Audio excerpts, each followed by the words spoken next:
I am so excited to welcome back my friend and fellow fitness and nutrition coach, Kim Platt. She's awesome. And I just thought you would be such a great voice to kind of speak in to the struggle around the holiday season, which is, what do I do with eating? What do I do with my weight loss goals? And that overarching fear of, oh my gosh, how do I avoid gaining weight? And I think having the perspective from both a coach and also as a person who has fitness goals yourself, and just kind of seeing how you tell your clients to navigate and how you personally navigate can be so powerful because it's a whole different perspective than I think most people have. So thank you for being my guest today. Yeah, no, I'm excited to be here. Thank you. So first of all, I would love to hear from you, because the big question I get from people is, how do I navigate social situations? Because we know that during this time of year, we just had Thanksgiving at the time of this recording, and now we're going into the party Christmas season. Yeah. So that's the biggie, is there's all this food, there's all these opportunities to eat. How do you tell your clients to navigate it? And how do you personally navigate all the social situations? Yeah. And I think it comes down to a little mix of mindset, but then also our behaviors, right? So oftentimes it's kind of leading into those social events where I had done in the past. I think a lot of women in general do a lot of that all or nothing piece, right? Like we get really restrictive because we're going to be really good this week, going to not eat a whole lot. And then the weekend, that social event comes and then it ends up being like a free for all and it swings the opposite way. And then there's a lot of those, right? So you're restrict, binge, that's the type of cycle that tends to happen. So it's a lot of all or nothing. So it's the mindset going into it. And then, it happens before you go to the social event too, right? Because it's you want to be having that foundational habits that are kind of set in stone that you can go right back to afterwards. So it's the work that's done before the social events, but heading into social events, my feeling is very much you have to get to play around with it, right? We have to remember that it's not like when we're a kid, you get thrown onto a bike and then all of a sudden you know how to ride a bike, right? You need to learn how to balance before you start riding a 10 speed. And so you have to give yourself a little bit of grace going into these social events. And I always think about telling my clients, let's be intentional, let's make a plan, and then let's reflect on that plan. So my approach with clients may be things if they are choosing to be in a weight loss phase, they may decide to, have higher days on the weekends and higher days on those social events. So they have a little bit more wiggle room. They may be at maintenance. So they have a little bit of more calories to kind of fill with those times. And then also going into it, deciding whether they want to pre-track if they're tracking, or if they want to just kind of leave a bucket of potentially macros and calories that they can kind of fill with whatever they want, or if they just want to be mindful and not track at all. And they get to decide what makes sense. But I think it all comes down to that intentionality and planning ahead. I love that. And you said so much there that I want to unpack. Yeah, I know. Sorry. Yeah, I love the overarching idea, which I wholeheartedly believe into. And this is why it's so great to get your perspective, because it is how people like you and I who remain fit and try to remain fit throughout the year without dieting and everything. It really goes down to intentionality. That becomes the sole focus of the strategy and of the moment. And that intentionality gives you freedom to be able to pick and choose the focus and how you navigate the eating. The food isn't in control. The intention is in control. The intention can change. Yep. Absolutely. Yeah. So you could have the intention one event to be I really don't want to overindulge too much. I really be careful because I don't really care about the food here. And you might have an event where you're my intention is to enjoy food and not overdo it, but I'm not going to count. I just want to enjoy myself, right? It's up to you when it comes to intentionality. Absolutely. Yes. Yes. And I think like you said, every scenario is different. A lot of times you may realize it's if there's food available, you're just if it's not a hell yes, then maybe it's a hell no. Right. And then other times when you're just don't even want to think about it and you want to just be mindful and listen to your body and just enjoy yourself. And there's some parties that you don't even really care to because you don't want to be there anyways. And it's that's a great opportunity to just not indulge in some of the foods and just kind of hang back and stay away. Yeah.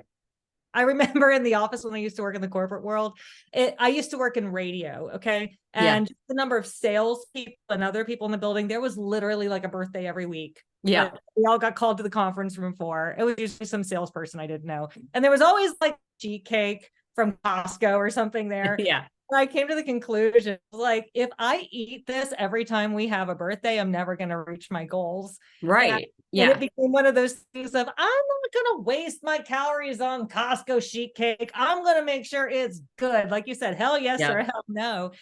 I think that was a really important, like, eye-opening thing that I realized early on that you kind of hit on with that is, there's nothing wrong with saying no to things that are kind of like, I'm just doing this, do it here. Am I going to enjoy it? No, but everybody else is doing it, right? Yeah. Versus saying yes to the thing you're like, I can't wait to eat the pecan pie that my Aunt Betty makes every year or whatever, right? Right. Yeah. So Yeah. I kind of want to go back to something, and it kind of parlays into something you mentioned right out of the gate that I think I want to go back to, and that is the all or nothing mindset. Mm-hmm. I would love to kind of just visit that, because I do think in the holiday season, it like that is like the linchpin to a lot of the eating behaviors, either wanted or unwanted, right? It seems Yeah. to kind of hold the key, I think, to fitness journey in many ways in general. Agree. So, with the all or nothing mindset, can you kind of unpack, what how that shows up with your clients, and then like what you have done overcome it and how you help them kind of begin to shift the perspective? Because if I'm watching this and I have that food is good or bad, that all in a black and white kind of thing, what is the piece that they need to start to grasp in order to be able to let go of some of that and kind of shift their perspective with how to approach food and eating? Yeah. Yeah. And that's why my focus is always like, there's no food off limits. And when you have that flexibility, it feels very scary in the beginning, but it's like you tell your brain not to do something. And I use this analogy before, I think on my email list. It's like telling a toddler, like, not to run down the aisles at a supermarket. What are they going to do? They're just going to do the total opposite and run down the aisles. Right. But if you tell yourself like there's no food off limits versus like I can't have any sugar in the month of December, that is going to feel a whole lot different than allowing more food. So trying to break away of the right and wrong foods is kind of like the key thing that I work on with a lot of clients. But a lot of this all or nothing thinking is like, if I can't do it perfectly, then I won't do it at all. And it's either we're completely all in or we're completely all out. Like I had 3 extra cookies. Now I'm eating the entire sleeve, and then I'm going on to the cheesecake, and then I'm going in the next day. And now I'm like waiting till January to like restart over. And falling off track isn't a bad thing. I think it's actually a really good thing, especially if you have a good coach with you to help you kind of navigate those situations. Because like I said, it's just like riding a bike. Like you're meant to fall and you learn from those times you do, just like anything. So you're able to take these opportunities that you did have a plan in place to, I don't know, say no to the extra drinks that like your aunt is always pushing on you. And then maybe you didn't do that. Then you have like, you can go back to the drawing board and be like, what can I be doing differently? So I think that approach is really helpful, just to have no food off limits. And then also to kind of go into it of like, I think, what is it? Like the child's mind, like having a new, like, like giving yourself opportunity to make mistakes and allow yourself to like see what works and what doesn't. And I think what's really helpful with a lot of clients is, they're, macro-based clients, is that we see that one day of like going way over their calories, at the end of the day, like end of the week, the averages don't really change that much. And I think seeing that and tracking no matter what, and you get to make the decision, with the holidays and stuff, whether to track or not, but seeing that like one day going over isn't that big of a deal. And that kind of helps start to break some of that all or nothing thinking. And because oftentimes it goes the opposite way, where like I said, like instead of having those 3 extra cookies, you end up having like entire sleeve and then like 20 things afterwards, right? So it's all about like allowing yourself a little bit of like failure and to fall off track and then learn from it. And then just notice that, we don't have to be perfect. I think that's the biggest thing, is like perfection is like, will sabotage you no matter what, because you're going to try to be perfect, and we're human. We are like led by our emotions, and it's not always going to be perfect either. I mean, if you think about a batting average, think about how successful can you honestly be if every day has to be perfect? Yeah. Like, what is your batting average going to be? 1 out of 7, maybe? Right. Right. Like you're not going to Exactly. go anywhere. You're never going to be, but if you could just do 80%, if you could just do like 60%, how Yes. further along. I love that, because you're right. It is this growth mindset, like the child's mindset. Hmm. And I think that there's this strong association with failure and dieting, and it being Yes. such a negative thing. And it's so funny that you're like, no, I want you to fail your diet. This is the Right. perfect opportunity. And I don't know how many women actually see failing your diet as an opportunity to learn.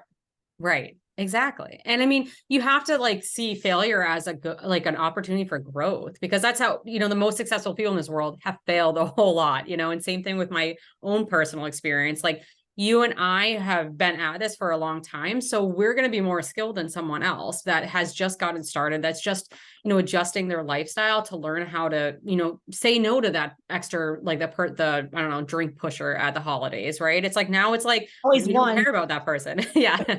Yeah. It's like now we just set those boundaries. So I feel like there's, and that's another thing, is like being able to set boundaries with people of like, what? There's a lot of people that feel they want other people to like be at those social events and be eating and doing all the things they do because they feel bad if not. And like being, standing your grounds and having those like conversations, those difficult conversations and setting boundaries is really important too. Because I feel like we're so used to our own environment. We're in at home, we can have things perfectly, but all of a sudden we're put around all of those same people that we used to like hang out with or drink and do all these things. And of course, we're not going to be the same person that we were at home when we have everything perfectly laid out and everything's like ideal. That's right. I love that, because that's a perfect segue into kind of the next place of fear when Yeah. it comes to how do I navigate like keeping things, my weight, managing my weight and the holidays, and that is travel, and not just social situations, but people staying with you staying with other people, or you just traveling, flying, driving, being in another which location, which most like half the people do in the holiday season. Yeah. So when you're working with your clients and everything, how how do you advise them in terms of navigating on the road, which could just be in the car or in the plane or whatever, and then there's the boundaries and having people with me or me with them? What do I do? Don't I have to eat their food? Yeah. How do you go about unpacking that? Yeah. I mean, I take a very like flexible approach. Like I'm not someone who's like, hey, go take your Tupperware to like the, Thanksgiving dinner. That's not going to be very effective. Like we want to have like, and I've done May that or may not have before. done that this year. What's that? Some of us may or may not have done that this year. Well, I've done that before, right? And I think it depends on like what your goals are for the time period, right? And like what makes the most sense for you. Um, I think that comes down to like the individual, right? Because I have some clients that they don't want to be as strict. And we have to know that going into that, that may look like a little bit more scale fluctuations, right? But at the same time, we still go back to the same things: being flexible, being intentional with this stuff, pre-planning, and really again setting maybe boundaries with yourself and then those people around you. Like asking yourself, what do I want to look like at the end of this like time I travel? And maybe that's going to include packing your stuff. Like I absolutely think you should be packing food on like, like whether it's like a road trip or somewhere else, because nothing's worse than being on someone else's schedule and then being like starving and like ready to chew your arm off and then like eating way more than planned. So I think having some sort of stuff food on hand to set you up for success, but then also aren't required to make other people happy. Like I was talking with a client today, I'm like, you aren't in charge of someone else's feelings if they're like upset with, like other upset with you or anything like that. Yes, like make your own choices, right? I think we're all like adults and we need to be able to make our own choices when it comes to these things, like what makes sense for me and what am I comfortable with. But if you absolutely like don't enjoy the heavy lasagna at the where you're going, like maybe you're offering to bring the big salad and like that's happening when you have people come to visit. I think we need to be a little bit flexible to that, know that it's like a seasonal thing and it's going to look a little bit different. But again, going back to being more intentional is going to be the place that we're going to be see the most success, like packing food when you're traveling, right? Planning out meals or offering restaurants that are going to be, I don't know, more in alignment to the foods that you're going to be eating, offering to make foods that will be helpful for you, or even eating something different than someone else, and just having that conversation. Like right now, I'm really focused on my health and I feel really good. And I know if I have that extra like serving of lasagna, I'm not going to feel amazing. And I think setting those boundaries are going to be important for you. But again, it's so dependent on where you feel like you need the most focus, or what your travel like looks like in general. Yeah.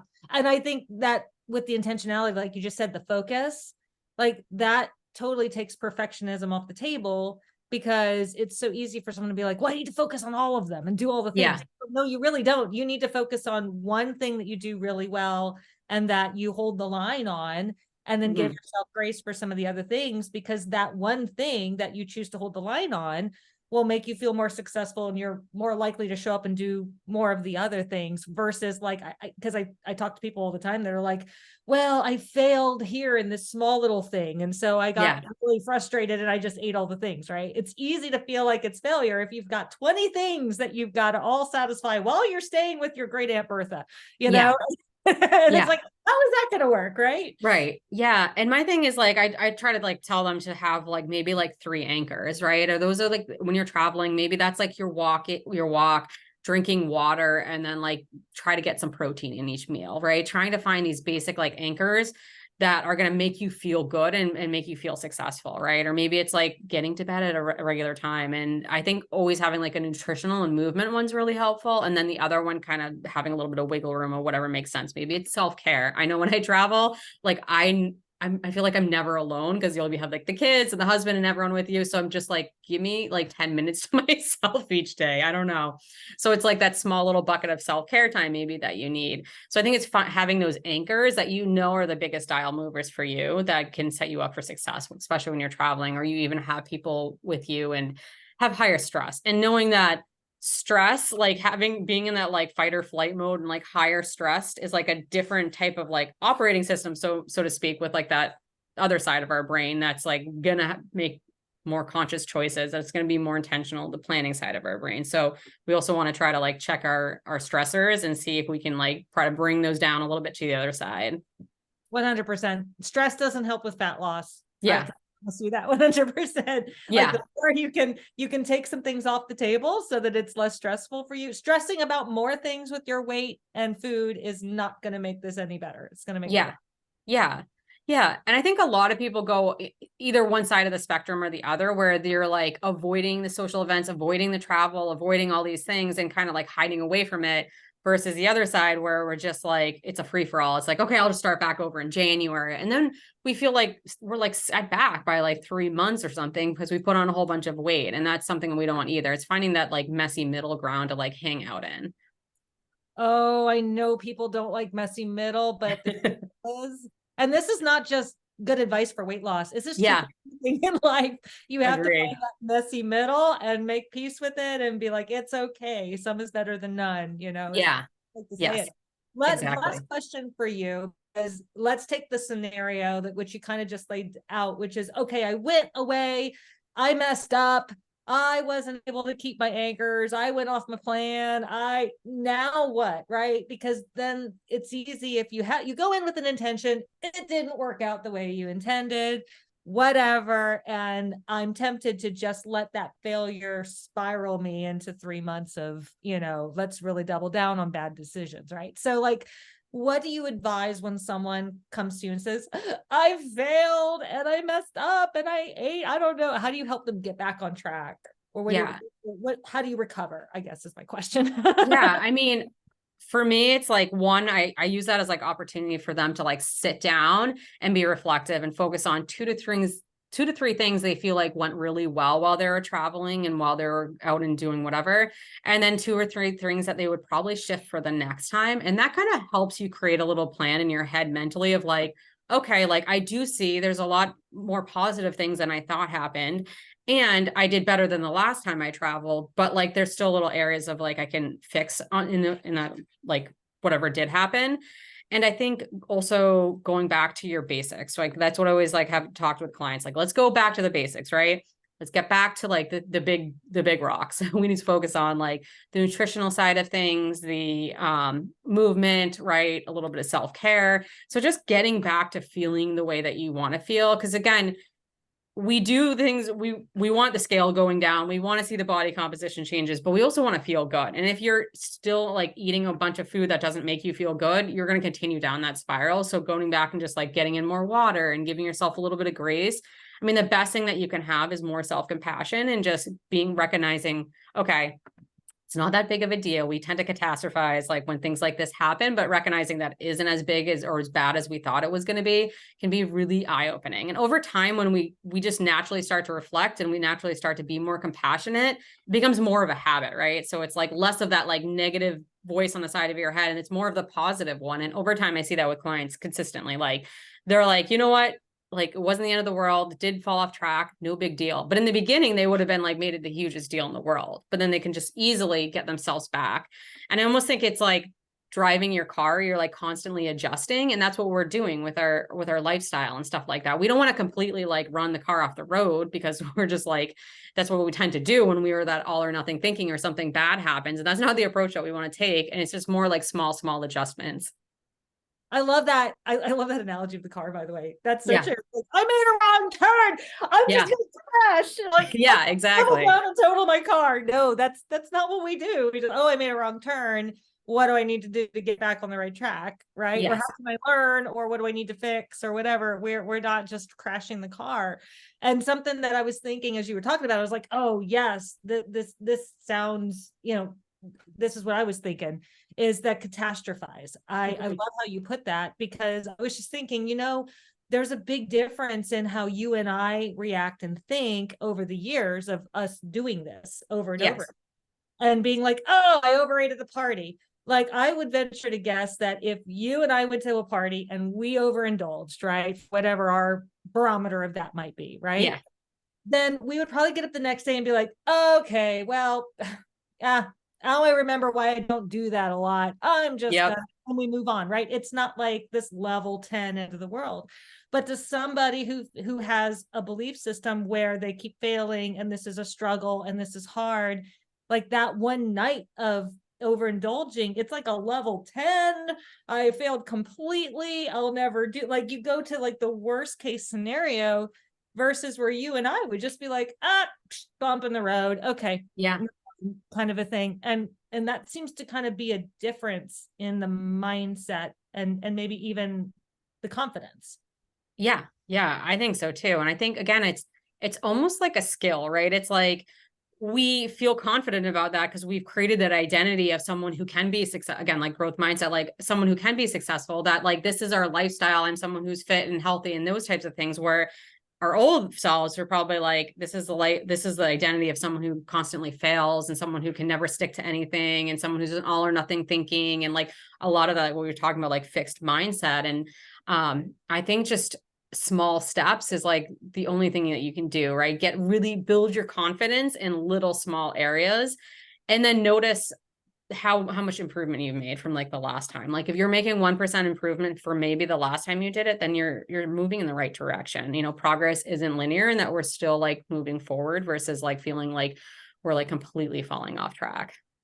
Oh, I love that. That is so good because it's so true. And I know that there's probably someone that's kind of sitting there like, but I want to make progress now. If I keep off track, I'm not going to get to my 20-pound goal by the end of the year, whatever. And it's like, part of that too is letting go of some of these expectations and allowing it to be, I'm allowing the process to take what it takes. And the more I'm in the process and married to the process versus married to this result, I'm actually going to get better results because I'm focused on being married to the process, learning and experiencing and getting more consistent. And that's my goal.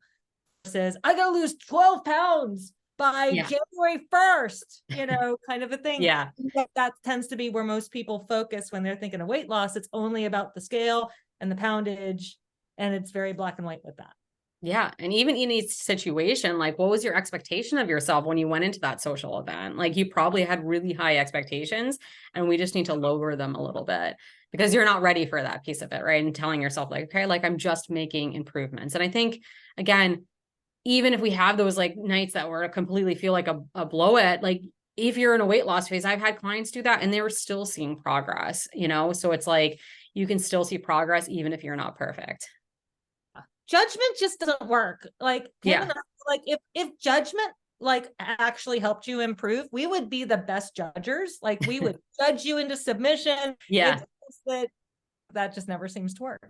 Yeah. Yes. Yeah. And I mean, negative self-talk never gets you anywhere. I think the more compassionate you can be with yourself and just check, like ask yourself, like, would I treat a friend like this? Like, what would I tell a friend if she told me exactly what happened here? Like you wouldn't be saying the same stuff you say to yourself. No, no, not at all. But you're one person who doesn't deserve it, right? Because we all hear that. But I don't Yeah. deserve it. Oh, yeah, I know. You're the one person who doesn't deserve it, right? It's funny. We have different rules for everybody else, and then we have for ourselves, and we're never our own worst critic, our own worst enemy. And I love that you touched on that because it really is mental. It really all comes down to, which is part of the growth mindset. Like all comes down to how you talk to yourself and being more compassionate. And I'm sure that feels like an oxymoron to so many people. Like, what? I'm supposed to be more compassionate. That's how I'm supposed to just forgive myself. And that's how I'm going to improve and get better. Then where's the incentive, right? But it really works that way. Like we became more compassionate and more curious about why did I make that decision? Yeah. And that's how you change over time. 100%. Yes. Oh, totally. I love it. It's I love that part of your coaching and part of your genius with it is that mindset piece. Because, I always tell people, and you can tell me your perspective on this, I could give you the best macro plan because we're macro coaches and we do flexible dieting, and we can write out, here's your macros to hit, here are your calories, we can carb cycle, we're going to carb cycle on the weekends, we're going to this or that. I can give you the best plan so that you could shred fat if you like do it every single day, right? Like a professional. But if the mindset isn't there, it doesn't matter what gets written out, you're not going to follow it. You're just not. Yeah. Yeah. And I made the mistake years ago when I first started coaching, was that I thought that's all I need to do with people. And I'm like, why aren't they following through? Because I didn't realize how much mindset and lifestyle really was involved in all of that. Yeah, 100%. 100%. Thank you so much for joining me for this conversation. Thank you. We went to a lot of places, but I feel like they're the biggest places when it comes to weight loss. And at the holiday season, we get confronted with them all, which is such a great gift. Yeah. So if somebody wanted to find out more about your coaching programs or just be able to kind of get more nuggets of wisdom, because your content is fantastic. I love seeing you on Instagram, and I love seeing stuff you post on Facebook, because it really is really quality stuff. How can someone get in touch with you? How can someone follow you or work with you? Yeah. So you can find me on Instagram. It's Kim R. Platt, Platt. And then I have a Facebook group if you want to join that. It's Macros, Metabolism, and Fat Loss. And then, of course, you can always get on my email list. I do about like 3 emails a week. And then also, if you want to do coaching, want to learn more about that, you can go to my website. It's riseandthrivenutrition.com. Awesome. And I will also make sure I'll add some links to all of the show notes within the podcast to videos. Awesome. So I'll just pull that up. Awesome. Thank you so much for being my guest today. I hope you have a happy holiday and a very Merry Christmas. You too. I love your shirt. It's fitting for today.